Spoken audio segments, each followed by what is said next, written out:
5 days after our mom and dad were killed, I got special permission from the hospital, and specifically the ICU floor where my brother was at, to not only allow more than one person come visit, because it was just a 1 person per day limitation for visitations, but I was able to stay the night, and we were allowed to have 2 people.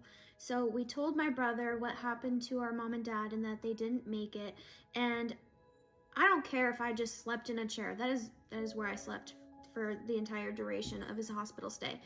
But me being there for him throughout the night, more than just this, I think it was something like 6:30 a.m. to 8 o'clock at night.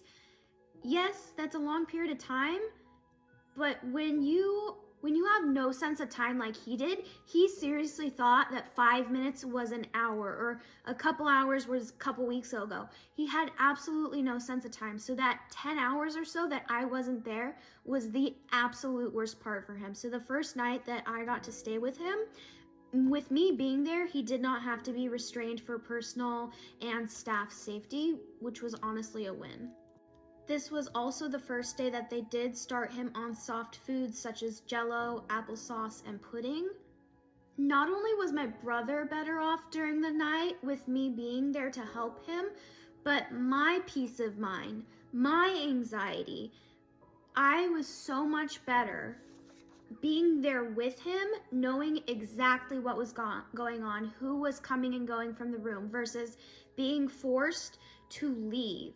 Of course, I abided by the rules and stuff, but it just did not sit well with me. Like, lost my mom, lost my dad, and now you're telling me I can't be with the one person that I have left of my immediate family. It messes with you. It does. So at this point in time, a good chunk of sleep was getting to about 15 to 20 minutes. And throughout an entire night, he would get maybe 2 hours of sleep.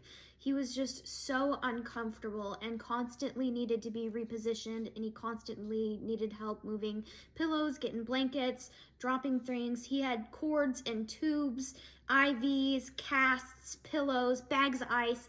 He was just covered, and like, with all the things that were broken within him, he just couldn't move and he couldn't get comfortable. On the 30th, it was the plan in the morning to get him out of the ICU, but then later on, we decided to keep him in one more night because of his different hallucinations.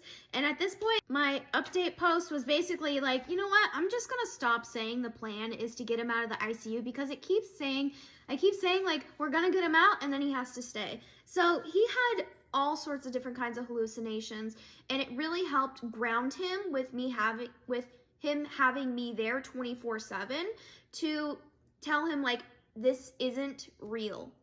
This over here is real. This over here is not real. So for example, one of them, he said there was a baby hippo in his room. And I said, I need you to look at me. There is not a baby hippo in your ICU room. And these were the conversations we were having every 15 minutes when he would wake up, snap out of it. One of the lesser nice ones, he said that I was getting murdered. And so he was relieved to snap out of it about 10 minutes later, and relieved to see me perfectly fine. As I write this, he just tried to get up and out of bed. He said that his alarm clock went off and he needs to get up and ready for work. He doesn't quite believe me that it's nighttime and ready for bed, but he fell back asleep anyways.